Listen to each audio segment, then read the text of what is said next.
Ora, muito boa noite a todos. Boa noite. É uma alegria para mim fazer parte destes 48 anos que se celebram hoje, não é? Começa hoje, que é uma festa de 3 dias, que é sempre bom, porque a gente para festas está sempre pronto, não é? E, portanto, é sempre bom a gente lembrar o caminho, não é? 48 anos já é um caminho que foi feito aqui por esta casa e por aqueles que a fundaram e por aqueles que lhe dão continuidade, e é sempre um momento de alegria por nós podermos chegar a estas etapas e também de lembranças de que vale a pena a gente se sacrificar, se esforçar e dar continuidade àquilo que nos move, que é, sem dúvida, a seara de Jesus, o podermos colaborar na sua obra de esclarecimento, fundamentalmente, de semear a sua mensagem, a sua palavra, para que também nós possamos um dia libertar-nos destas amarras que ainda temos e que nos prendem ainda nestes mundos que ainda são uma escala muito no início da nossa trajetória evolutiva. E, portanto, agradeço ao Zé António o convite e honra muito estar aqui neste dia, neste aniversário. Depois, porque amanhã também é um dia especial para nós espíritas, não é? Amanhã, 18 de Abril, é o dia em que nós lembramos a publicação do Livro dos Espíritos, e amanhã vai fazer 169 anos que Kardec publicou o Livro dos Espíritos.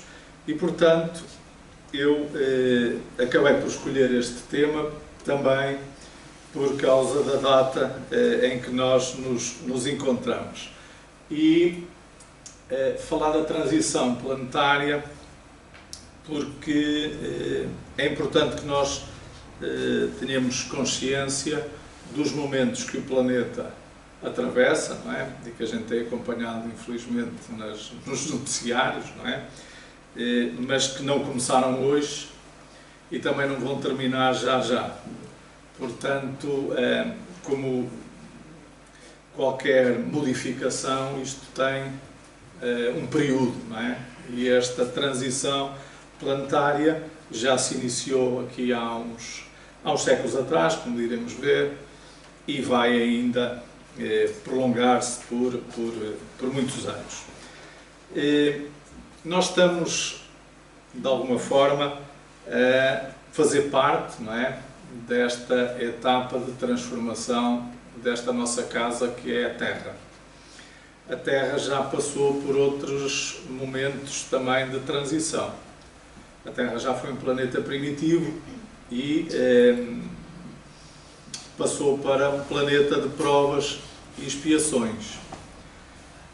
Eu não sei se sou dos que comecei a minha evolução na Terra ou se já vim de outro planeta porque não aproveitei as oportunidades e então vim deportado para a Terra. Mas, de qualquer uma das maneiras, faz com que eu ainda aqui esteja e, portanto, é sinal de que ainda não fiz tudo o que devia para a minha evolução. Porque ainda estamos, como eu disse há bocado, num planeta de provas e expiações que ainda só é o segundo nível da escala dos mundos.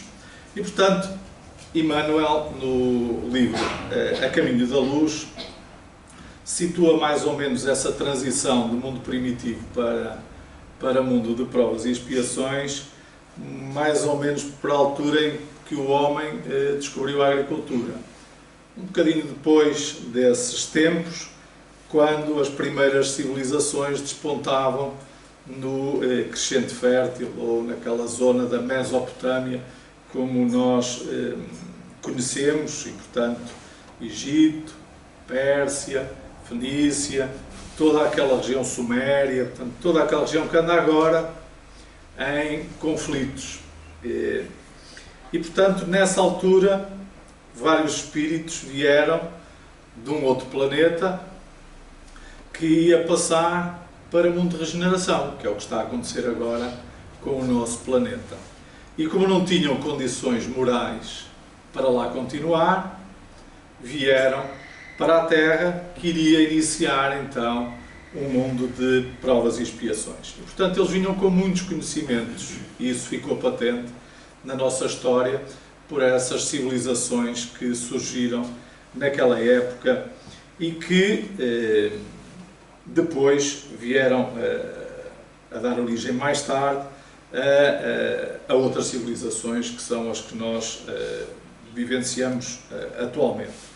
E, portanto, se hoje nós experimentamos uma grande evolução tecnológica e científica e de conhecimento, há 100 anos atrás nós tínhamos praticamente os conhecimentos dessas primeiras civilizações, da Grécia Antiga, dos romanos, do Egito, e, portanto, o nosso planeta está naturalmente sujeito a essa lei, que é a lei universal e divina, que é a lei do progresso, e Jesus é o timoneiro.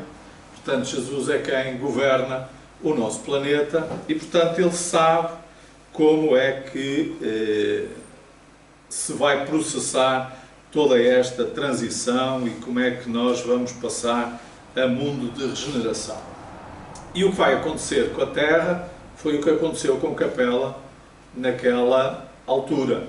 Ou seja, a Terra, ao mudar de condição moral para uma condição melhor, vai albergar no seu seio os espíritos que tiverem, de alguma forma, condições para viver essa nova etapa moral. E aqueles que não tiverem essas condições vão ter que ir para outra morada, porque na casa do Pai há muitas moradas. E, portanto, iremos, vamos lá ver, continuar a nossa trajetória noutro mundo.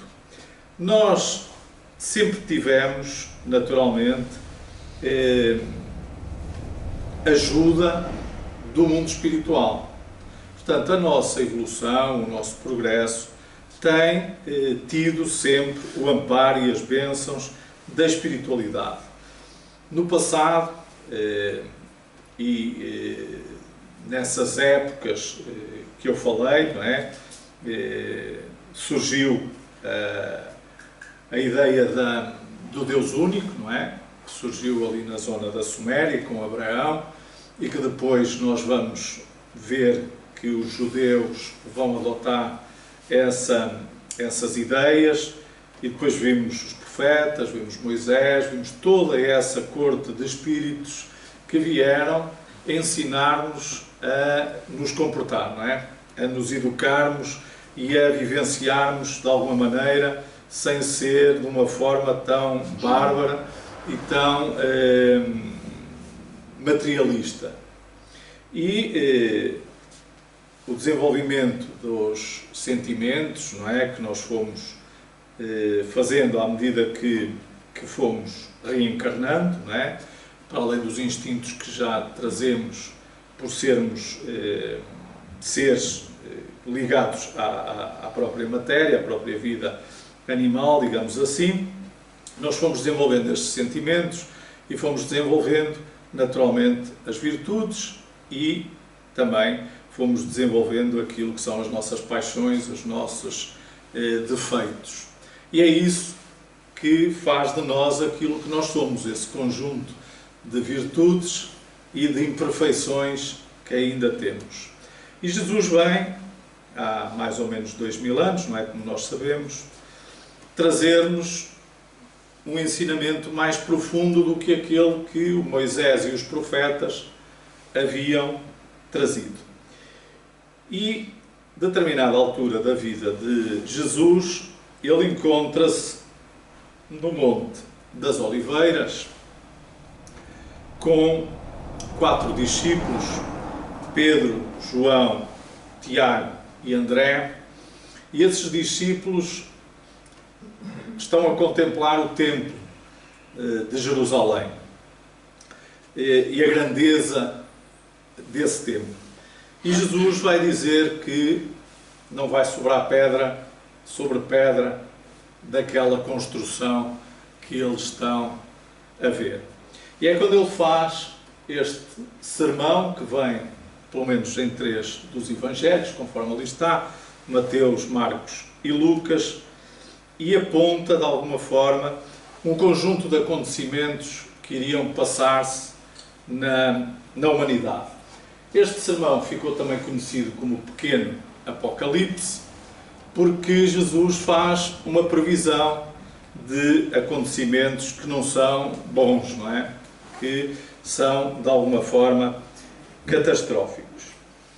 Eu aconselho-vos a irem ler aqueles Evangelhos. Eu trouxe aqui apenas um resumo daquilo que Jesus falou aos seus apóstolos, a esses apóstolos que estavam com eles.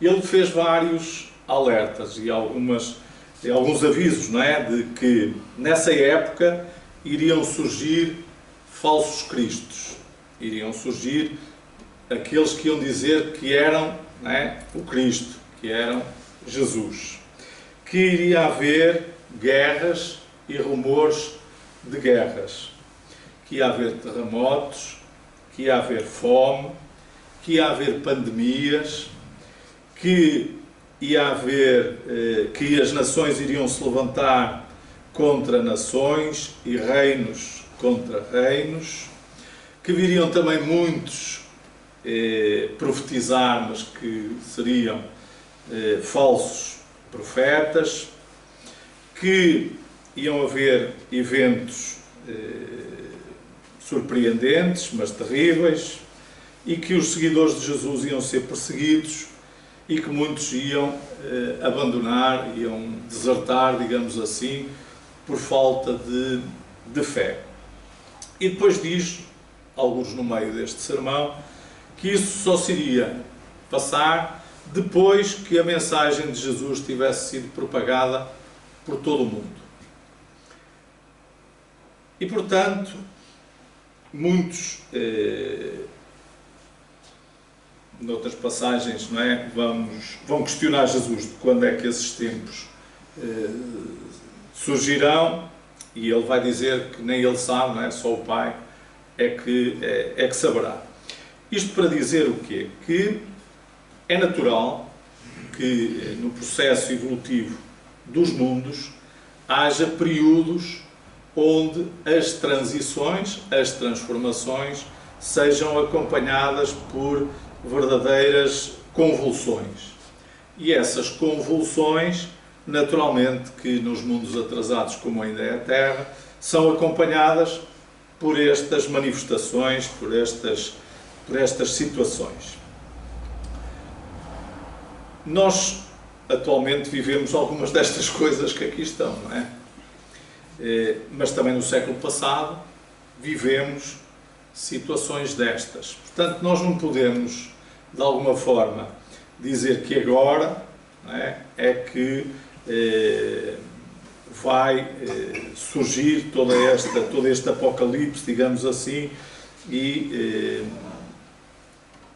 depois virá a bonança, não é? Porque depois da tempestade vem a bonança. Nós temos que ter uma visão mais dilatada no tempo, não é? Porque para nós encarnados o tempo é uma coisa muito pequenina, mas para a espiritualidade o tempo que para nós é uma coisa grande, para eles é uma coisa minúscula. Portanto, quando nós pensamos na nossa vida física com 70, 80, 90 ou 100 anos, isso não é nada do ponto de vista do tempo da espiritualidade. E, portanto, este período de transição certamente que vai abarcar aqui um conjunto largo de anos.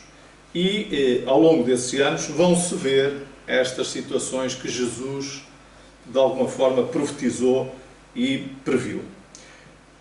Poucos tempos depois, antes de ele ser preso, não é?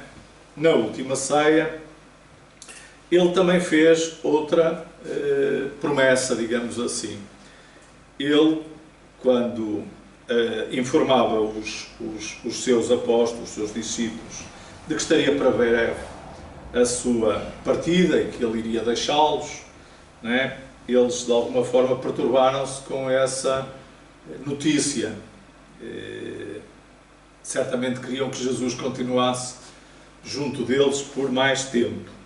E ele, então, diz que iria rogar ao Pai e que o Pai iria dar-nos outro Consolador que iria ficar connosco para sempre, que seria o Espírito de verdade, que o mundo não pode receber porque não o vê, nem o conhece, mas que nós, neste caso eles, não é? O conheciam porque habitava com eles e estaria neles. Não é? Esta passagem de Jesus vem de alguma forma mostrar que naquele período em que ele veio à Terra, não é? Ele veio-nos trazer a mensagem do amor e da fraternidade, do perdão, tudo aquilo que nós, de alguma forma, já conhecemos ou deveríamos conhecer, mas que tardamos a pôr em prática e a vivenciar, era o caminho que nós teríamos para podermos avançar mais rapidamente na nossa trajetória evolutiva. Mas ele sabia também que aqueles para quem falava ainda não estavam suficientemente, pelo menos a maioria, preparada para entender aquilo que ele transmitia. E, portanto, era preciso tempo, era preciso que o conhecimento, a razão, se desenvolvesse para que muitos de nós pudéssemos entender aquilo que Jesus transmitiu nessa época. E, portanto, eu penso muito relativamente a este período e ao período do Consolador prometido, que nós sabemos que é o Espiritismo. O Consolador prometido veio pelo Espírito de verdade, como nós sabemos, que é Jesus, que comandava um grupo de espíritos evoluídos e que vieram trazer ao mundo a doutrina, portanto, os ensinamentos que Kardec depois compilou nas 5 obras que nós conhecemos, mais a revista Espírita. E, portanto, todo o conhecimento que nós encontramos nesta obra, na doutrina espírita, é, por assim dizer, o desenvolvimento daquilo que Jesus havia ensinado 2000 anos antes, mas de uma forma mais profunda, mais racional, digamos assim. E, portanto, nós somos abençoados, ou bem-aventurados, se quisermos usar um termo que Jesus usou, por termos contacto com esta doutrina e com esta mensagem. E, por outro lado, eu, quando dizia há bocado que penso muito nisto, é certo que eu considero-me grato e abençoado por ter contacto com isto, mas também me considero que se calhar já devia ter tido contacto com isto há muito tempo lá atrás e já devia ter feito mais do que o que fiz. Porque se eu hoje estou na doutrina espírita e se eu hoje compreendo e quero seguir os ensinamentos de Jesus e procurar seguir o seu exemplo, é porque não o fiz, certamente, quando devia ter feito. Certamente, se o conheci naquela altura, não fui daqueles que o seguiram, ou se o segui, fui daqueles depois que o pouparam e que o condenaram também à morte. E, portanto, ao longo desta trajetória toda, porque todos nós, naturalmente, já vivemos muitas existências, não é a primeira vez que nós estamos no corpo, muitos fomos tendo oportunidades de aqui e acolá encontrar a mensagem de Jesus. Porque há muitas doutrinas cristãs, não é?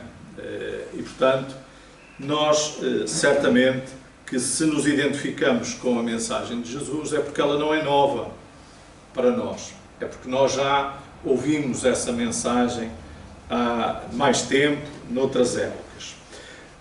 Mas nem toda a gente consegue identificar-se ainda com a doutrina espírita.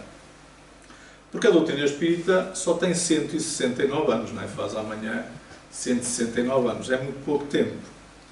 Jesus já deixou a sua mensagem há 2000 anos e ainda há gente que não compreende a mensagem que Jesus deixou e nem se interessa em querer compreendê-la.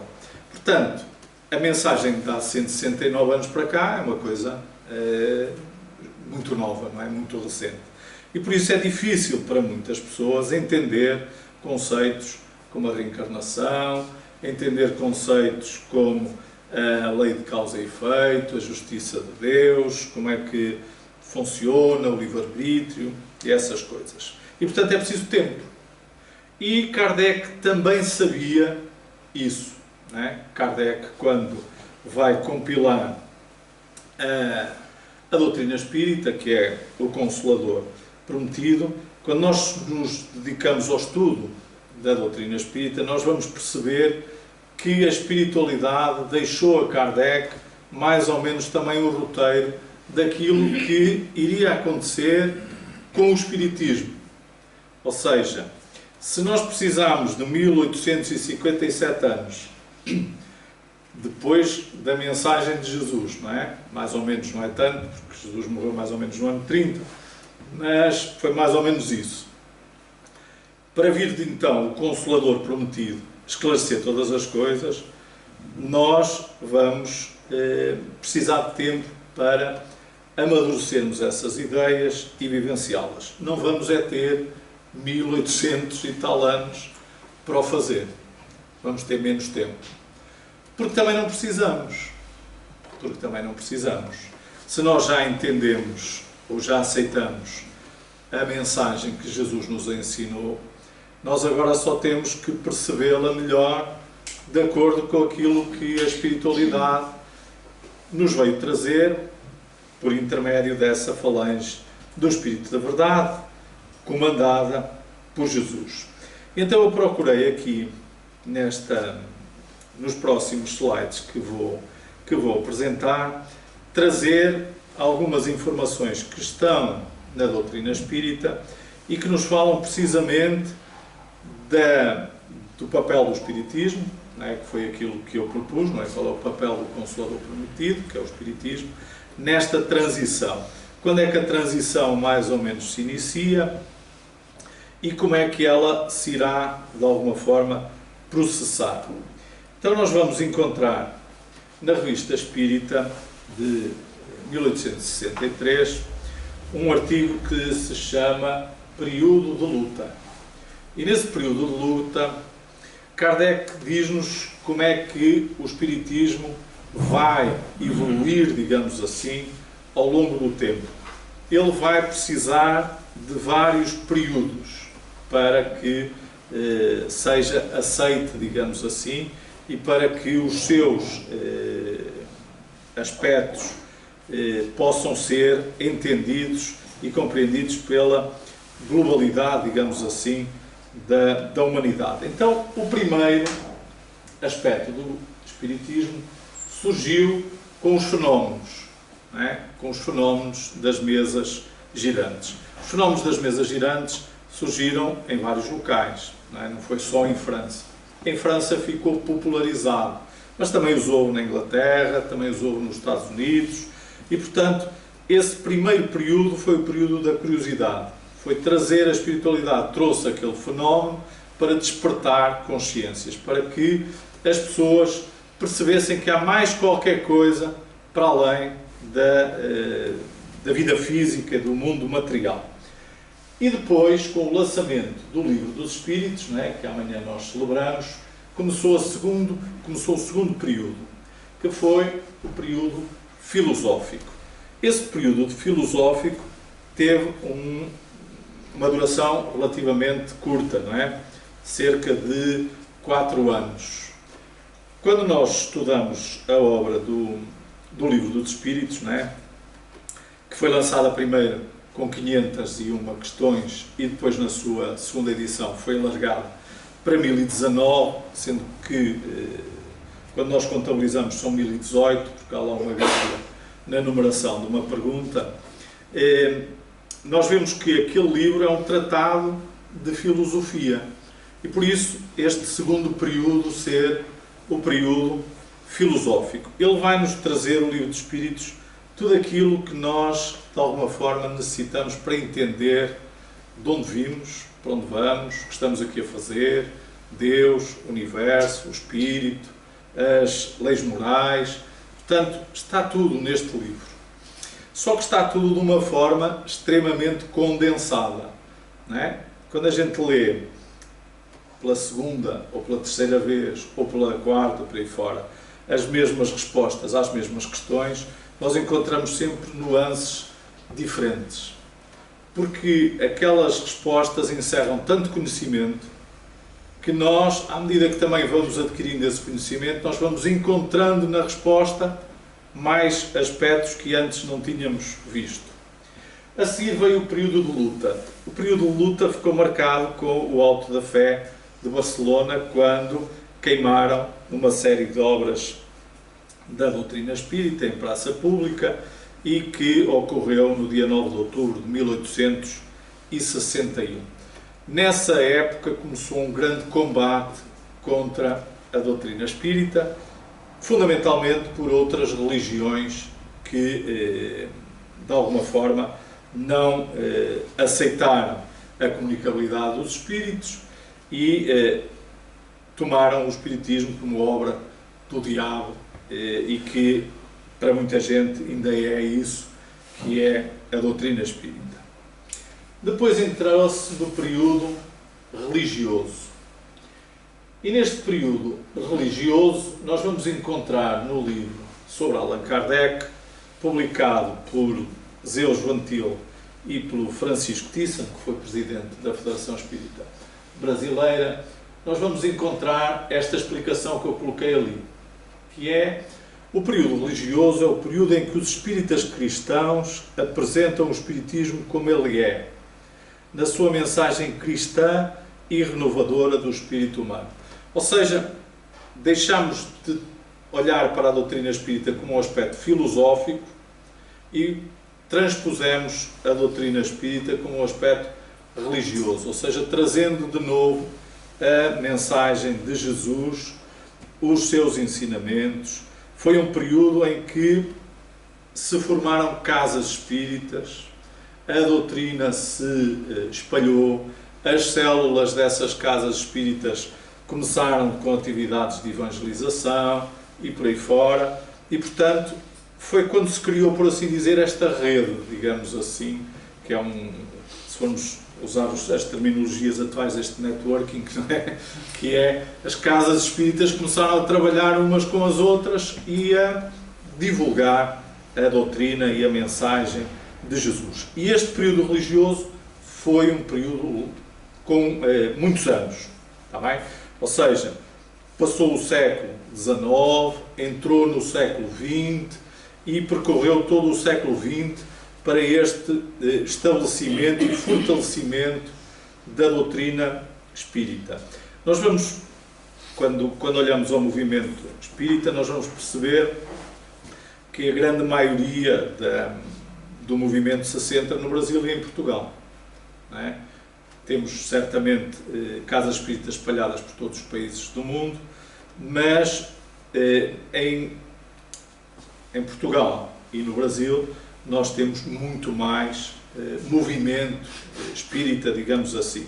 E, portanto, era necessário que se fortalecesse e se enraizasse na sociedade a doutrina espírita, os conceitos que a doutrina espírita nos traz, que são a explicação de muito do que Jesus havia falado por parábolas. E depois temos ali um quinto período que Kardec designou de intermédio e, portanto, não lhe deu nenhum nome, e que era a consequência natural do período religioso. Ou seja, depois de estabelecido esse período religioso, entraríamos num quinto período e depois o último período será o de regeneração social, quando as ideias que a doutrina espírita traz vão passar para a sociedade, para as instituições, para o funcionamento social, para a forma como nós nos vamos comportar uns com os outros, como vamos conviver uns com os outros. E, portanto, esta fase da regeneração social vai ser aquela que irá culminar com este mundo de regeneração que nós estamos a caminho. Não é? É esta transformação social que é necessária para que nós possamos ver estas ideias que Jesus ensinou há mais de 2000 anos a serem praticadas de uma forma generalizada, digamos assim. Nós vamos encontrar pelo menos duas comunicações de Bezerra de Menezes, por intermédio de Divaldo Franco, neste século, a dizer que já entramos neste período de regeneração social. O que significa que o período religioso já fez o que lhe competia, não é? E nós estamos, neste momento, a transformar, por assim dizer, a nossa sociedade pelas práticas que vamos tendo. Sendo que essa prática, como vamos ver daqui a pouco, mais à frente, ela baseia-se naturalmente na união, na paz, na fraternidade entre os homens. É aqui que está, por assim dizer, esta modificação que nós queremos, não é, ver implementada na Terra, e que Jesus, no Sermão da Montanha, veio de alguma forma profetizar também ao dizer que bem-aventurados eram os mansos e os pacíficos, porque iriam possuir a Terra, precisamente porque a Terra vai mudar de condição e quem for manso, quem for pacífico, quem for humilde, vai prosseguir aqui a sua evolução. Então nós vamos encontrar no capítulo 3º do Evangelho segundo o Espiritismo, que é um capítulo que fala das várias moradas da casa do Pai. Ele fala precisamente desta escala dos mundos e fala que chegou o período de transformação da Terra, que vai deixar de ser mundo expiatório e vai passar a ser mundo regenerador. Isto em 1862, sim, quando foi a mensagem de Santo Agostinho, e, portanto, quando foi lançado o Evangelho segundo o Espiritismo. Então, este período de transição que nós vamos viver, e que estamos a viver neste momento, quando é que ele começou? No livro A Gênese, nós vamos ver que Kardec nos diz que estávamos a entrar nesse período, não é? Que o advento do Espiritismo marcaria, por assim dizer, o início desse período de transição em que iria ser necessário, naturalmente, passar por aquelas fases todas que eu falei há pouco e que irá marcar, naturalmente, esta transformação da sociedade. Mas nós vamos encontrar noutras mensagens, esta está no livro, na Revista Espírita de outubro de 1868, intitula-se Instruções dos Espíritos, e é uma resposta a uma mensagem de uma edição anterior, pelo Espírito Aragó, que nos diz que a humanidade chegou a um período de transformação. Portanto, estamos em 1868, não é? E que a Terra deve elevar-se na hierarquia dos mundos.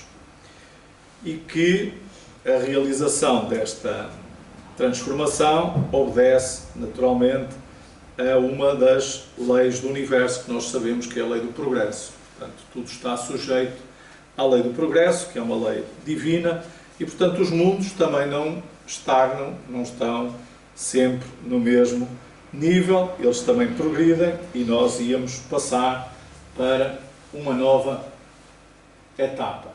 Depois vemos uma outra comunicação, que também vem na Revista Espírita de 1868, neste caso do Dr. Berry, onde ele vem dizer que a humanidade terrena está a chegar a um desses períodos de crescimento e que há cerca de um século que se começa a trabalhar nessa transformação. Se nós recuarmos um século, não é, nós vamos bater mais ou menos na Revolução Francesa, 1789. É mais ou menos aí que vai começar esta mudança, porque os ideais da Revolução Francesa eram a liberdade, a fraternidade e a igualdade, que, ao fim e ao cabo, são conceitos que se baseiam nas leis morais de Deus, não é? Quando nós estudamos no livro dos Espíritos as leis morais, nós também temos lá a lei da igualdade, a lei da liberdade e a fraternidade é a lei do amor, não é? E, portanto, diríamos que quando a Revolução Francesa se inicia e esses ideais, começa a mudança, por assim dizer, do mundo. Só que essa mudança é lenta, não é? Demorou quase um século até que pudesse vir a doutrina espírita para acelerar esse processo.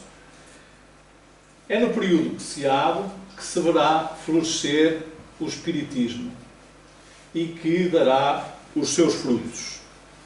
É, pois, para o futuro, mais do que para o presente, que trabalhais. Mas era necessário que esses trabalhos fossem elaborados previamente, porque preparam as vias da regeneração pela unificação e pela racionalidade das crenças. Ou seja, era necessário preparar o solo francês, não é? Aquele local, para que depois pudesse vir Kardec e pudesse vir o Espírito da Verdade, trazer a doutrina espírita e preparar então esta fase de transição que nós vivemos. E entramos então agora no papel da doutrina espírita, não é? Papel do Consolador. O Espiritismo vem trazer naturalmente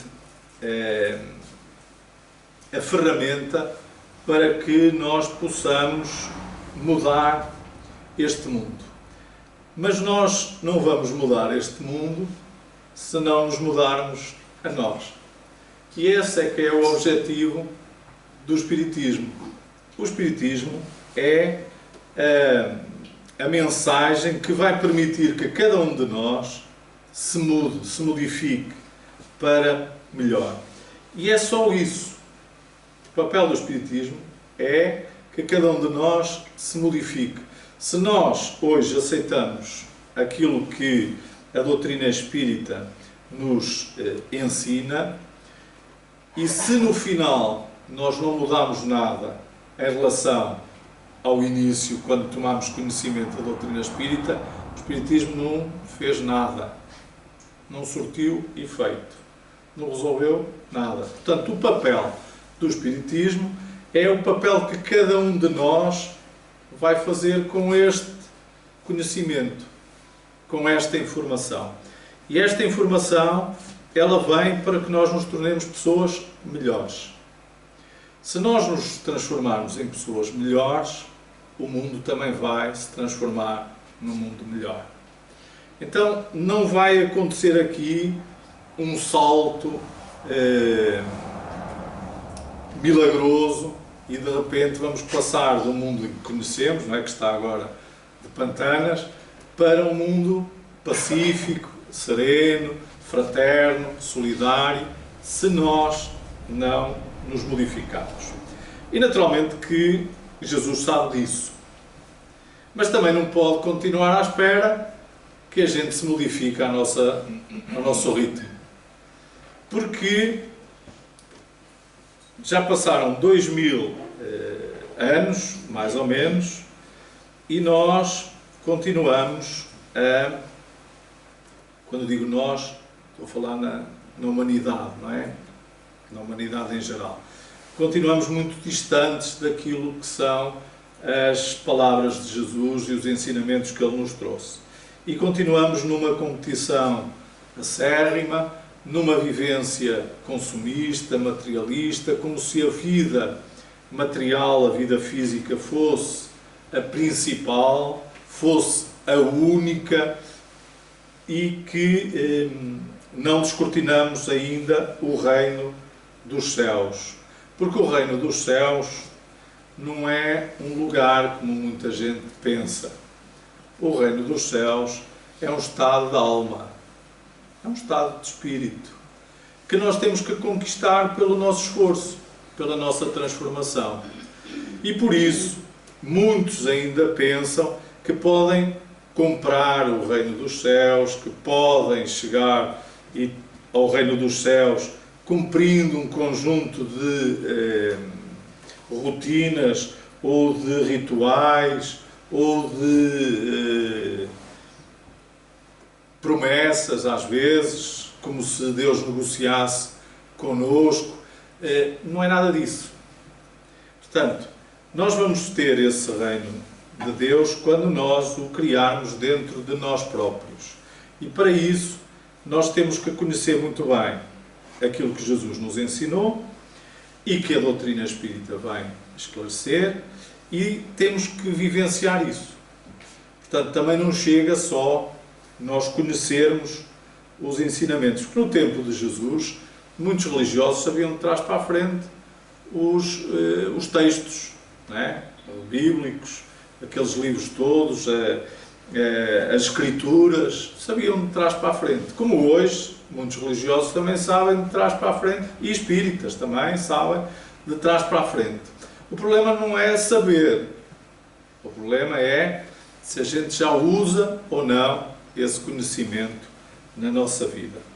Então, diz-nos Emmanuel, no livro que tem o mesmo nome, Emmanuel, que o Consolador prometido chegou na altura própria.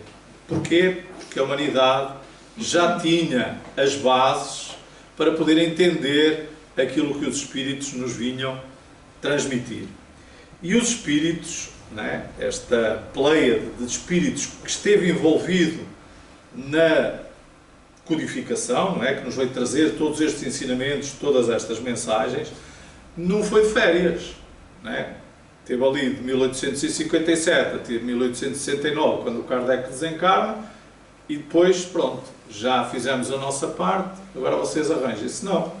Eles continuam a trabalhar desde essa altura, desde antes dessa altura, e vão continuar pelos anos seguintes. Portanto, a eles também está reservada uma tarefa nesta regeneração, para além daquilo que eles já fizeram.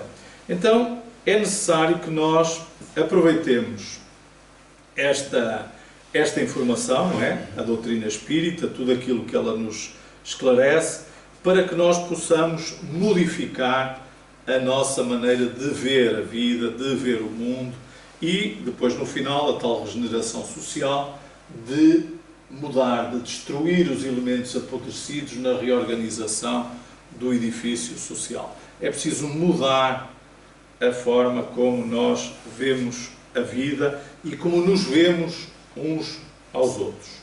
Então, diz-nos Emmanuel que é por isso que a nossa palavra, não é, deles, desses espíritos, está sempre a bater incessantemente no Evangelho cristão.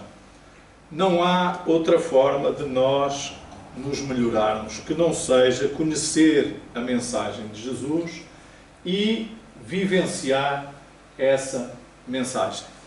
Não há outro caminho. Nós podemos andar iludidos, podemos andar a procurar as respostas e as soluções noutras áreas, mas o caminho é só este. Por isso Jesus dizia, não é? Que Ele era o caminho, a verdade e a vida. Não há, é este o caminho que temos. E que é necessário e urgente, não é? A criação dos núcleos verdadeiramente evangélicos, de onde possa nascer a orientação cristã, que depois deve ser mantida no lar. Que é um grande problema que nós tínhamos, não é, quando frequentámos outras religiões noutras épocas. É que nós, pelo nosso comodismo, a gente ia lá ao nosso culto, no nosso templo, na nossa religião, pronto, cumprimos, está feito. Posso agora fazer asneiras à vontade, porque depois, daqui a uns dias, vou lá outra vez e vão-me perdoar tudo, vão-me voltar a zerar o meu conta-quilómetros dos erros, e eu vou voltar outra vez a fazer as mesmas asneiras. E não é assim que funciona. A questão do nosso lar, da nossa casa, da nossa família, é a célula fundamental para nós nos educarmos e nós mudarmos os nossos hábitos. Porque nós não vivemos com aqueles parentes que temos dentro de casa por acaso. Não é? Eles não caíram de paraquedas na nossa família por sorte ou por azar. Não, é com aquelas pessoas que nós precisamos de treinar os ensinamentos de Jesus para desenvolver a paciência, a tolerância, o amor, a indulgência e todas as virtudes que nós necessitamos para mudarmos e passarmos a ser outras pessoas. Se nós, na nossa família, não conseguimos criar esse espaço de vivência e de modificação, depois a sociedade vai refletir aquilo que nós fazemos no nosso lar, na nossa casa. E por isso Emmanuel aqui vem-nos falar dessa necessidade. É preciso núcleos evangélicos, é preciso onde a gente adquira conhecimento, onde a gente encontre equilíbrio, harmonia, mas depois é preciso transpor aquilo para a nossa vida, para o nosso lar. E o Evangelho no lar é fundamental. Jesus foi quem criou o Evangelho no lar. No lar de Pedro, em Cafarnaum, quando se reunia com os apóstolos e conversavam precisamente sobre a vida espiritual, sobre o comportamento, sobre os problemas do dia-a-dia, e ele ia esclarecendo os discípulos. E é isso que é a proposta do Evangelho no lar. O Evangelho no lar é nós, pelo menos uma vez por semana, durante meia hora, esquecermos que existem outros problemas na nossa vida, pegarmos no Evangelho, lemos uma página do Evangelho, tentarmos perceber o que lemos, comentar, fazer uma oração, pedir proteção para o lar, etc., para que a gente possa ter na nossa casa um ambiente propício a que nós possamos vivenciar uma vida que não seja tumultuosa, conflituosa e com aquilo que é o que normalmente nós vivemos fora, não é? Na sociedade, nos problemas que temos do trabalho e por aí fora. Então é muito importante esta noção de que era preciso criar esses núcleos evangélicos, que eu diria que são as casas espíritas, e depois manter no lar essa vivência. Ainda Emmanuel vai-nos dizer que sabemos todos que a humanidade terrena atinge atualmente as comeadas de um dos mais importantes ciclos evolutivos, portanto, a regeneração, a transição, e que nessas transformações há sempre necessidade do pensamento religioso para manter-se a espiritualidade das criaturas em momentos tão críticos. Lembrem-se que no início, no sermão que Jesus fez no Monte das Oliveiras, ele ia dizer que muitos iriam perder a fé. E vão, porque se nós não cultivarmos este espaço de espiritualidade na nossa vida, se nós não tivermos momentos de ligação ao mundo espiritual, a estas mensagens, a este conhecimento, nós, quando surgirem os momentos difíceis, nós vamos vacilar e muitos vão pôr em causa muitas coisas e se calhar vão achar que tudo o que lhes disseram ou tudo o que acreditavam não faz sentido e, portanto, vamos falhar novamente, porque isto é a repetição de, muitas vezes, situações que nós, no passado, também já enfrentámos. Todo o nosso trabalho objetiva a formação da mentalidade cristã, Portanto, a espiritualidade que começou, não é, na falange do Espírito da Verdade, trazendo-nos estes ensinamentos, continua com o objetivo de cristianizar, digamos assim, a humanidade. Formadas essas correntes de pensadores esclarecidos do Evangelho, entraremos então no ataque às obras sociais, a toda a instituição que está podre, digamos assim, com conceitos errados. E então vão-se usar de quê? Dos jornais educativos, das estações radiofónicas, dos centros de estudo, dos clubes de pensamento evangélico, das assembleias da palavra, do filme que ensina e moraliza. Tudo isto está a acontecer, ou já aconteceu. O cinema, neste momento, tem muitas obras espíritas a serem produzidas e a serem difundidas, porque esse é outro caminho. E com as redes sociais, com a internet, isto acelerou a divulgação. E por isso é que a mensagem vai chegar a todo o mundo. A mensagem vai chegar a todo o mundo. E recordem-se que aqueles tempos iriam começar quando a mensagem tivesse toda chegada a todo o mundo. Então, hoje não podemos dizer que não sabíamos. No passado, essa desculpa pode ter dado resultado. Hoje em dia, não temos essa desculpa porque a informação está à nossa volta. Portanto, ela entra-nos pelo telemóvel se nós quisermos. É uma questão da gente começar a pesquisar um site ou outro sobre a doutrina espírita, começam a aparecer muitas coisas sobre a doutrina espírita, não é? Porque os algoritmos vão-nos trazendo aquilo que nós vamos pesquisando, eles vão-nos puxando assuntos idênticos. Se as dolorosas expiações coletivas preludiam a época dos últimos ais, do Apocalipse, a espiritualidade tem de penetrar as realizações do homem físico. É novamente Emmanuel que está-nos a dizer isto, mas agora no livro A Caminho da Luz. São chegados os tempos em que as forças do mal serão compelidas a abandonar as suas derradeiras posições de domínio nos ambientes terrestres. E é isto que estamos a vivenciar no presente. Estas convulsões, estas guerras, estas nações contra nações, é precisamente porque as forças do mal são chamadas outra vez a sair e a se mostrarem, para que, de duas uma, ou se modifiquem, ou tenham que abandonar este planeta. E muitos já estão a abandonar este planeta.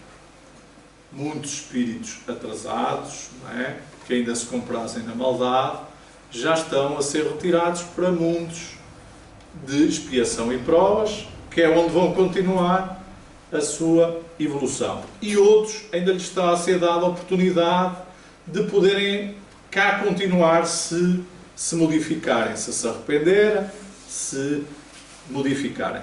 E, portanto, é natural que o Consolador, não é, que vem esclarecer todas as coisas e vem consolar, como Jesus dizia, ele não veio para os sãos, não é? Ele veio para os doentes.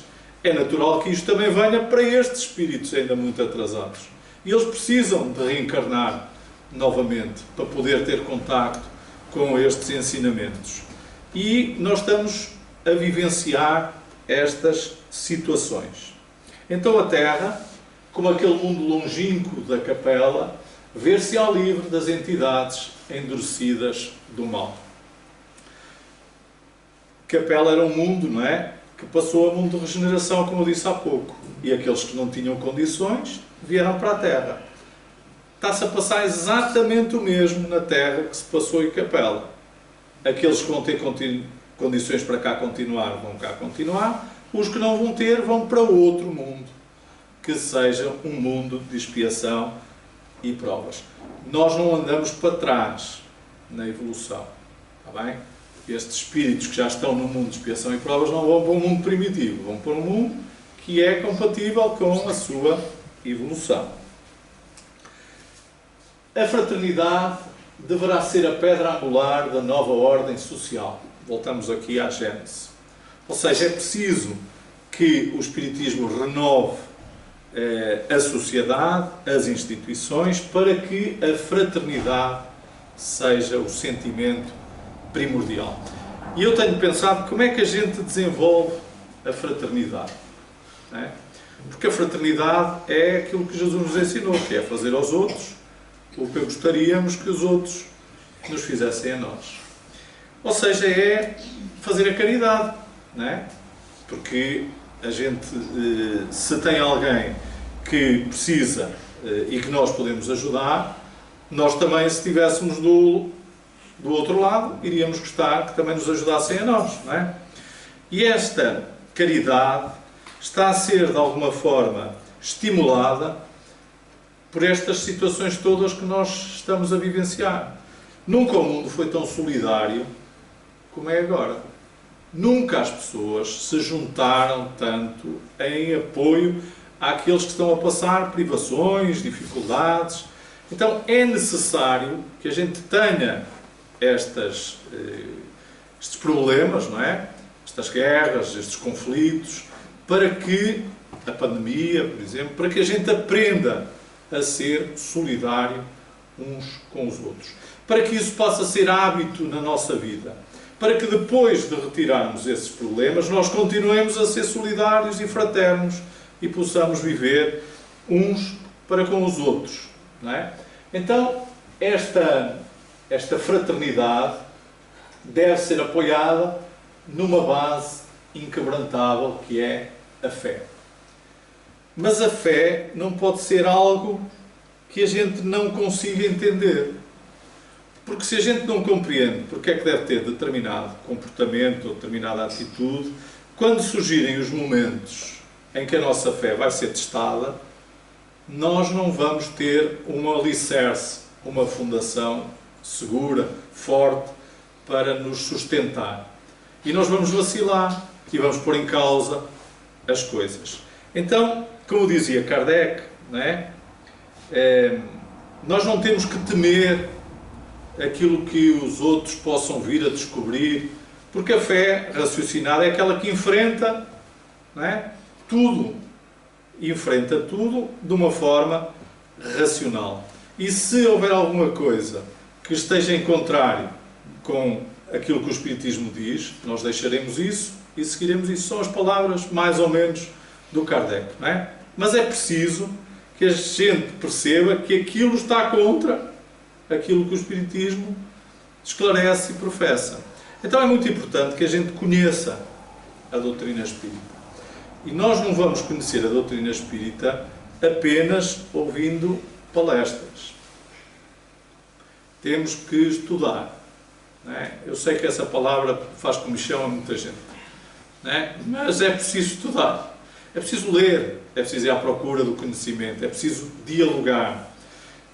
Kardec dizia que a melhor forma de nós compreendermos o Espiritismo é falando sobre ele, é conversando sobre ele, é tendo momentos em que, por exemplo, as casas espíritas tenham a oportunidade de responder a dúvidas, a questões que as pessoas que frequentam a casa têm, promovendo cursos, não é? O curso básico de Espiritismo e cursos sobre mediunidade e cursos sobre os diversos aspectos que a doutrina espírita nos vem esclarecer. E isso é um papel que nós temos, cada um, que fazer. Ou seja, temos que ir à procura do conhecimento, para que depois possamos, com esse conhecimento, compreender. A compreensão é que vai fazer com que a nossa fé seja raciocinada e que nós possamos, durante as provas que vamos ter, porque nós vamos ser testados, não é? Só assim é que a gente demonstra que aprendeu. Nós vamos ser testados e é nesses momentos que nós vamos ter a resiliência, que nós vamos ter a abnegação, que nós vamos ter a paciência, que nós vamos ter calma, equilíbrio, para poder suportar, às vezes, aquilo que não está ao nosso alcance modificar e aquilo que estiver ao nosso alcance podermos superar e transformar em algo que seja bom para nós. Quando todos os homens se convencerem que Deus é o mesmo para todos, que esse Deus soberanamente justo e bom nada pode querer de injusto, que o mal vem dos homens e não dele, eles se olharão como filhos do mesmo Pai e estender-se-ão as mãos. É esta parte que falta fazer, não é? A parte em que todos nós vamos verdadeiramente nos entender e compreender que somos filhos do mesmo Pai. Quando é que terminará este período de transição? Essa é uma pergunta que vale muito dinheiro, porque não sabemos, não é? Quando é que vai terminar? Nós sabemos que ela vai terminar, não é? Aquilo que nós sabemos é que quando nós vivenciamos aquilo, não é? Aceitarmos um Deus único, aceitarmos uns aos outros como somos, vivenciarmos a verdadeira fraternidade, é sinal que já mudamos de nível e que, portanto, o mundo já está diferente. Agora não temos uma data precisa para que isso aconteça. E nós temos visto muitos falsos profetas a apontar aí datas e muitas datas, como se nós pudéssemos adivinhar quando é que se vai concluir este período de transição. Há uma comunicação também do Bezerra de Menezes, por intermédio de Divaldo Franco, que diz, aí há poucos anos, que estamos no clímax da transição. Se o clímax for mais ou menos a meio, não é? Se for uma curva normal, digamos assim, portanto passamos e estamos no clímax e depois vamos passar para a parte da bonança, ainda faltam muitos anos, não é? Porque o Espiritismo já tem 169, se nós ainda vamos a meio, podemos ainda contar com mais uns poucos para a frente. Então, quando todos compreenderem o sentido das lições que Jesus nos trouxe, quando o planeta vivenciar isso, então nós teremos entrado numa nova fase e o Espiritismo concluiu a sua tarefa, a sua missão. Porque a missão do Espiritismo é nos conduzir a essa etapa, não é? E, portanto, nós temos o conhecimento, só falta agora fazer a nossa parte. Esta última parte desta reflexão que eu trago, eu vou passar mais rapidamente, fala de um artigo que vem na Revista Espírita e que eu pus aqui como a missão dos espíritas, mas não é propriamente dos espíritas nós, não é? Nós que estamos agora nesta tarefa, é dos espíritas que vêm a seguir a nós. Porque antes de nós já vieram quem começasse a preparar esta rede, não é? A criar estes centros e a trabalhar na evangelização. Nós estamos a fazer ainda esse papel para que depois a sociedade esteja preparada para que venham aqueles que começaram a obra com o Espírito de verdade e eles venham reencarnar e venham mudar então a sociedade. Mas para que isso aconteça é preciso que esta sociedade, não é? É preciso que esteja preparada para essa mudança. E, portanto, nestes tempos que ainda aqui estamos nessa fase das convulsões, não é? É como se estivéssemos a labrar o terreno para que depois, quando a coisa estiver mais calma, eles possam vir trazer. Então há um texto que vem na Revista Espírita de 1868 que se chama Os Messias do Espiritismo e que na altura foi mal compreendido por causa da palavra os Messias, não é? Porque nós temos a ideia de Jesus, não é? Que era o Messias, não é? Que era o Salvador e que portanto, ligou-se essa palavra de Messias à imagem de Jesus. E aqui o que o Kardec vem esclarecer, depois na revista seguinte, é que Messias aqui são mensageiros, não é? São espíritos que vêm com uma tarefa especial e que vêm fazer, então, a instalação de uma doutrina chamada a regenerar o mundo e que isso não vai acontecer de um dia para o outro. Portanto, isso é um trabalho longo que começa, precisamente como eu disse, a preparar o terreno para que depois estes espíritos possam vir. Então, eles virão mais utilmente quando a obra estiver elaborada e o terreno preparado, fazer frutificar a árvore que tiver sido plantada. Nós sabemos, não é, pelo menos no movimento espírita, que Emmanuel já reencarnou, segundo consta, reencarnou alguns no Brasil, não é? E outros virão.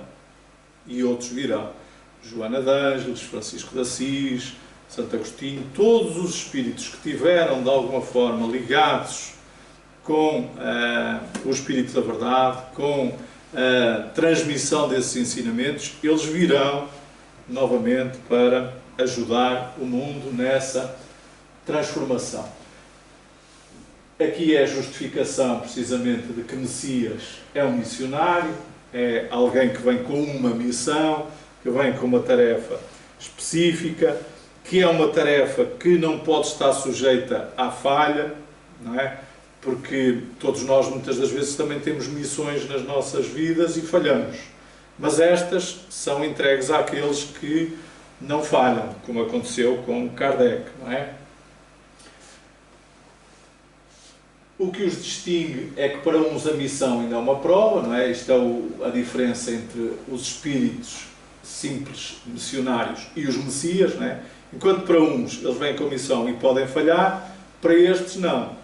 A missão é-lhes confiada por causa da sua superioridade, por causa da sua evolução, e eles vêm com esse propósito de impulsionar o movimento regenerador e de dirigir esse movimento regenerador. É um bocadinho como aquilo que aconteceu, por exemplo, do Renascimento, não é? Na altura do Renascimento, muitos espíritos evoluídos reencarnaram para nos trazer conhecimento, beleza e outros conceitos. Vai acontecer o mesmo agora do ponto de vista moral. A sua vida não será marcada por nenhum prodígio, nascerão, viverão e morrerão como o comum dos homens, não é? Portanto, não vai ser preciso nenhum fenómeno especial para os anunciar, não é? Portanto, não pensar que vêm aí outros Cristos, é isto que a espiritualidade nos está a dizer. Não vai haver outra vez aquilo que aconteceu com a vinda de Jesus.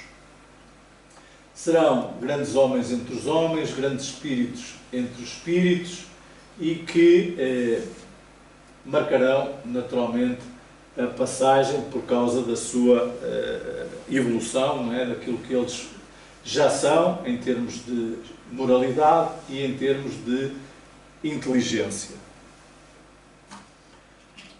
Depois diz também que ao lado desses Messias vêm também espíritos superiores em número ilimitado, encarnar-se, ou que alguns já estão encarnados, com missões especiais para os secundar. Surgirão em todas as classes, em todas as posições sociais, em todas as seitas, em todos os povos, nas ciências, nas artes, na literatura, na política, nos chefes de Estado. Portanto, vem precisamente para modificar toda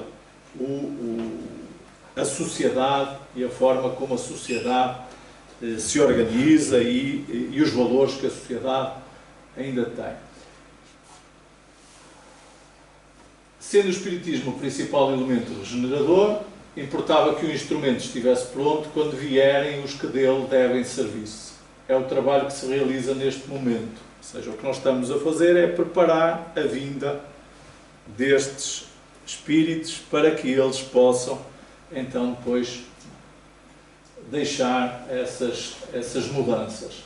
Antes é preciso que a grade tenha passado na terra para purgá-la das ervas parasitas que abafariam o bom grão. Que é esta separação que nós também estamos a assistir neste momento e que falou há pouco Emmanuel, dos espíritos mais inferiores. E depois ainda diz: novas raças, saídas de altas esferas, vêm rodopiar em torno de vós, esperando a hora da sua encarnação messiânica. Ou seja, vêm espíritos de outros mundos mais evoluídos, que virão também contribuir para o avanço e o progresso da Terra.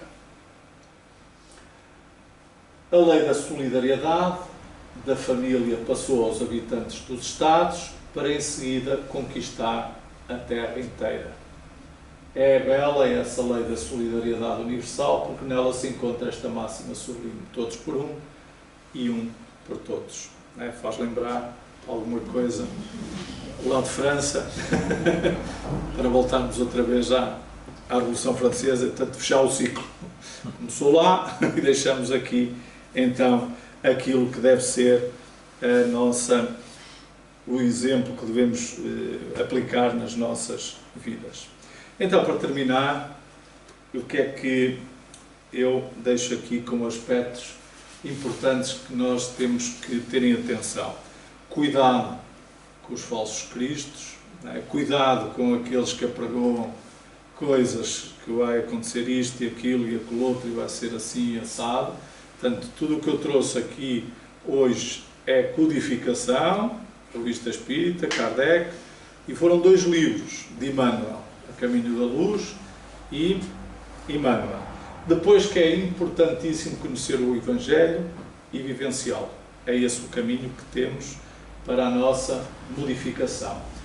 Sermos fidedignos, a Jesus e a Kardec.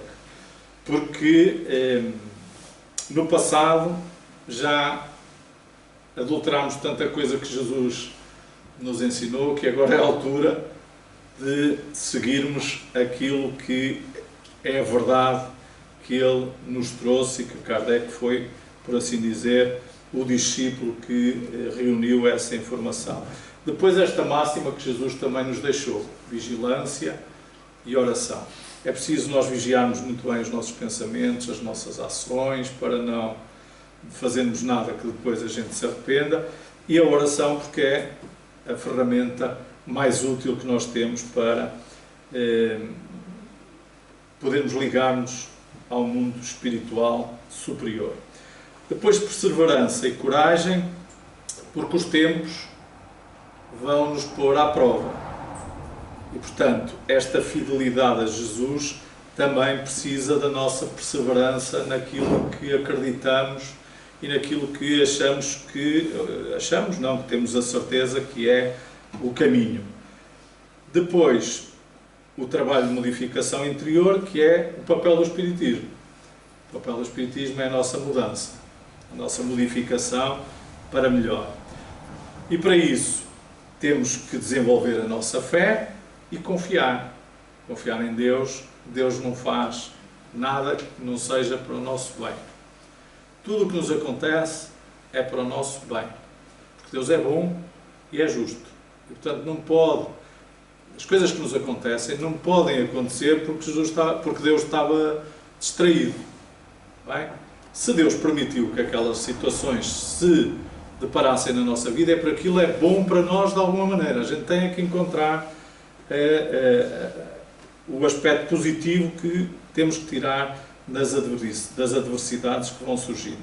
E depois, como nós sabemos, fora da caridade não há salvação. E, portanto, é a vivência do amor. Portanto, a caridade e a fraternidade é aquilo que deve concitar-nos na nossa vivência diária, em todas as situações que nós temos pela frente. O meu tio dizia muitas vezes que quando a gente não sabe o que fazer ou como agir ou não sei o quê, a gente deve parar um bocadinho e pensar e dizer assim: se Jesus estivesse na minha situação, o que é que ele faria? Com base naquilo que é o exemplo da vida dele, não é? E que, portanto, ele continua a ser a nossa melhor bússola e o nosso melhor farol para a nossa vida. Portanto, estas são as obras consultadas, portanto, a Codificação e a Revista Espírita, e depois os 2 livros, Emmanuel e A Caminho da Luz.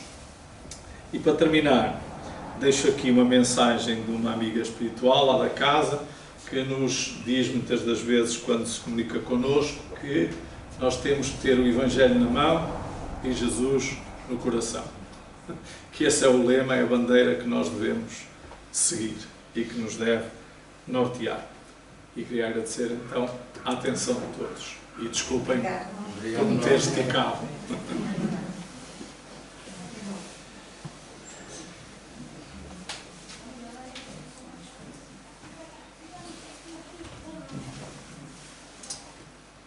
Vou falar com o maestro.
Aqui nos encontramos, Senhor.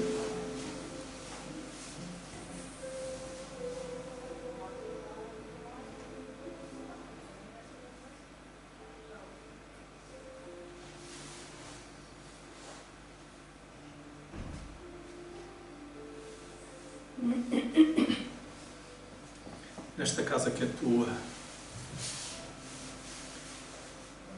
gratos pela oportunidade de servirmos na tua seara, pelo convite que nos diriges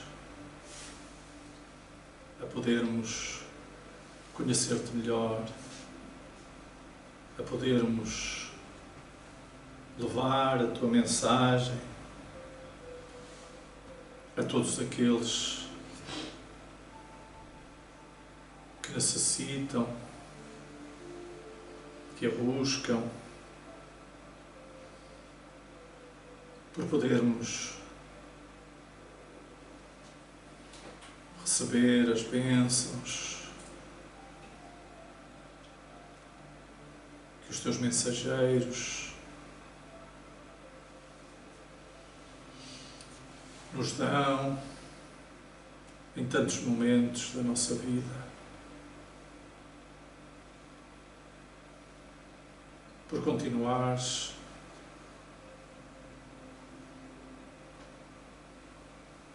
em busca de todos aqueles que ainda se encontram perdidos, para que possas reuni-los no teu redil.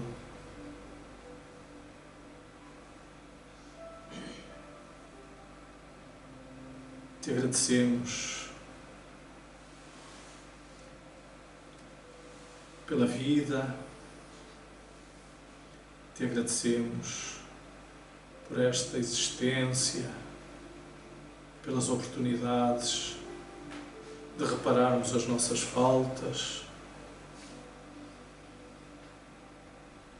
de modificarmos as nossas más tendências, as nossas imperfeições.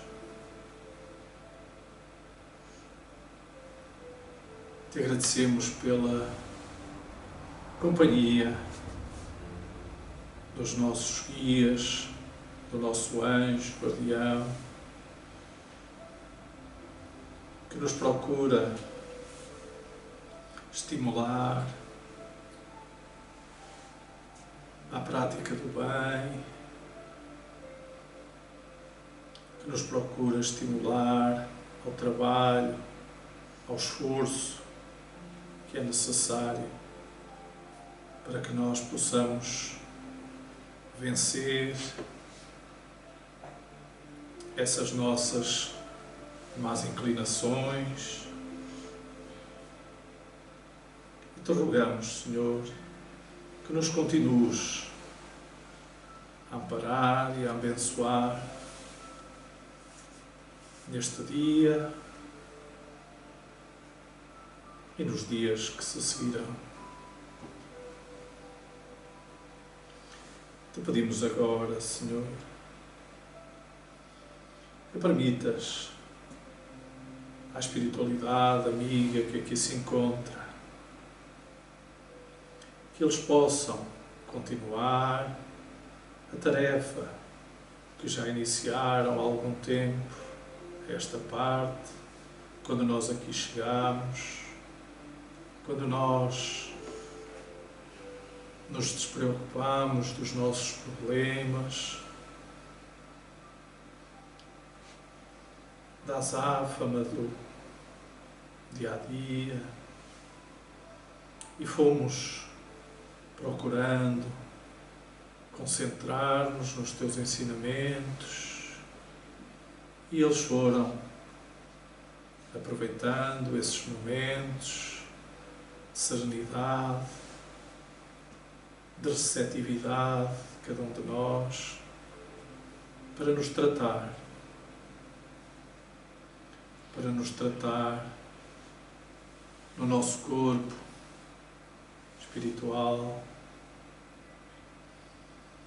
que ligado ao corpo físico nos vai proporcionando a harmonia, o reequilíbrio das nossas energias.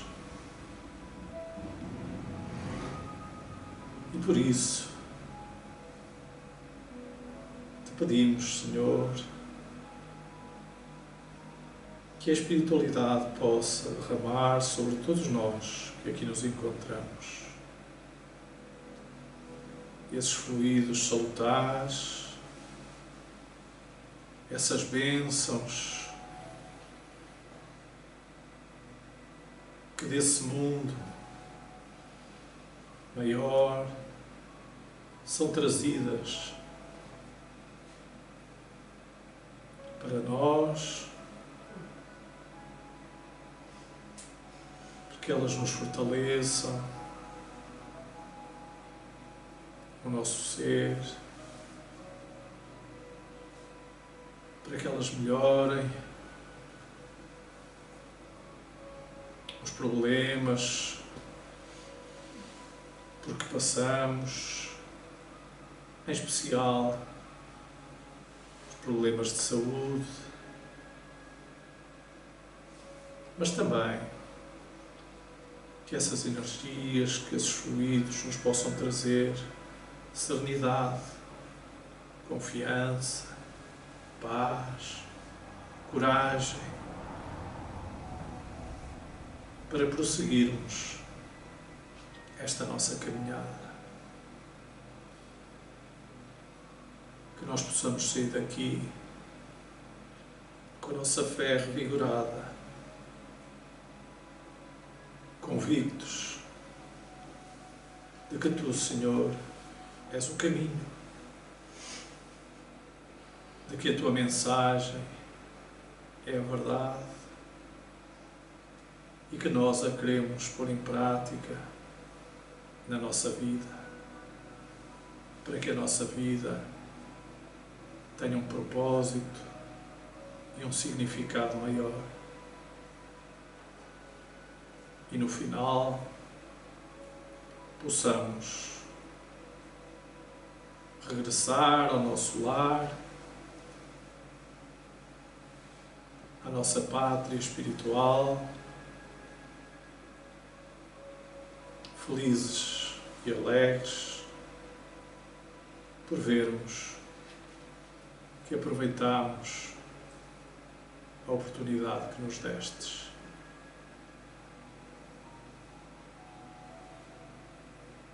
Fica connosco, amado Mestre. Acompanha-nos no nosso regresso aos lares e permanece junto a nós na nossa vida, porque nós assim queremos e assim desejamos que estejas sempre connosco. Que assim seja.